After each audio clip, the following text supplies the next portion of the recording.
नमस्कार विद्यार्थी मित्रांनो, पुन्हा एकदा स्वागत आहे मनतरंग हर्षल कोठावदे लॉग या यूट्यूब चॅनलवर।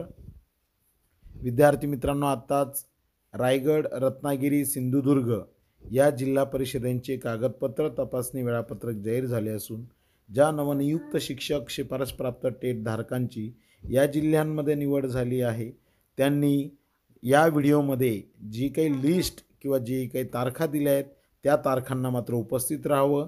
त्या तारखांना जर तुम्ही कागदपत्र घेऊन उपस्थित नाही राहिलात तर कदाचित त्याला तुम्ही सर्वस्वी जबाबदार असाल। चला तर बघूया तिन्ही जिल्ह्यांचं वेळापत्रक।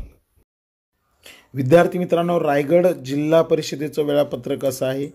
4 मार्च 2024, 5 मार्च 2024, 6 मार्च 2024 या ठिकाणी तुम्हाला उपस्थित राहायचं आहे आणि कागदपत्र पडताळणीसाठी या संदर्भातला व्हिडिओ अगोदर बनवलेला आहे। तर तुम्हाला 4 मार्च, 5 मार्च आणि 6 मार्च या दिवशी उपस्थित राहायचं आहे। तुमचा गुणवत्ता क्रमांक बघा, त्यामध्ये दिलेला आहे मराठी माध्यम 1 ते 275 यांनी 4 मार्च, मराठी माध्यम 276 ते 550 यांनी 5 मार्च, तर मराठी माध्यम 551 ते 671 व उर्दू माध्यम 1 ते 48 यांनी या तारखांना उपस्थित राहायचं आहे जिल्हा परिषद ऑफिस रायगड।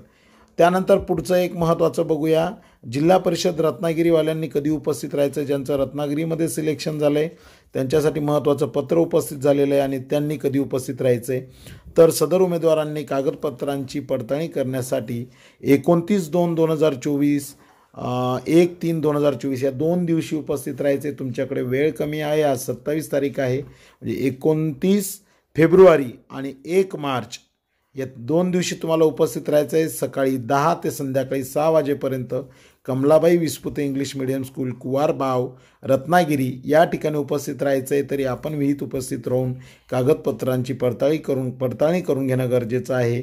तर इथे तुम्हाला वाव एकाच दिवसाचा आहे, त्यामुळे सगळी कागदपत्र तयार करा। रत्नागिरीवाल्यांसाठी धोक्याची घंटा आहे, कृपया तुम्हाला सगळं नियोजन करून त्वरित रत्नागिरीला जावं लागणार आहे।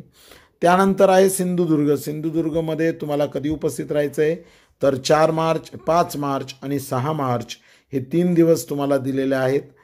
तर सोमवार 4 मार्च ते 6 मार्च हे 3 दिवस तुम्हाला आहेत, त्यामध्ये तुम्हाला उपस्थित राहायचं आहे।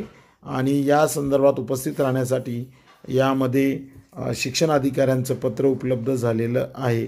तर सगळ्यांनी जिल्हा परिषद सिंधुदुर्ग शिक्षण विभाग या ठिकाणी स्वतः उपस्थित राहायचं। असं 3 जिल्ह्यांचं आलं आहे। अजून नवीन जिल्ह्यांची माहिती आल्यास तुमच्यापर्यंत पोहोचवण्याचा प्रयत्न करतो। नवनवीन व्हिडिओसाठी चॅनल सबस्क्राईब करायला विसरू नका। डिस्क्रिप्शनमध्ये टेलिग्रामची लिंक आहे, त्यावर हे सगळे पत्र तुम्हाला शेअर करतो। धन्यवाद, थँक्यू।